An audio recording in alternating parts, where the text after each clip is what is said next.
அந்த மண்டபத்துக்கான செட்டியார் தான் விஜயகுமார் செட்டியார் அவர்கள், திரு கலைஞர் செட்டியார் அவர்கள்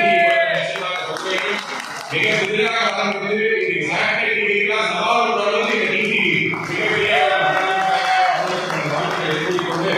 அடுத்த முறை இந்த பத்திரிகை அளிக்கும் பொழுது நம்ம சமுதாய மகளிருக்கு நம்ம சமுதாய வளர்ச்சியில் மிகப்பெரிய பங்கு இருக்கு. அதிக மகளிர் இந்த மகளிர் போட வேண்டும் என்ற திரு சத்தியமூர்த்தி அவர்களை விரும்பி வேண்டி கேட்டுக்கொண்டு மகளிர் வழங்கக்கூடிய கவிஞர் திரு நாகப்பன் அவர்களுக்கும் நன்றி வழங்கக்கூடிய அண்ணன் திரு மகிழ்ச்சியார் அவர்களுக்கும் எனது வணக்கத்தை தெரிவித்துக் கொண்டு அனைவருக்கும் வாழ்க்கை கூறி விடைபெறுகிறேன். நன்றி, வணக்கம்.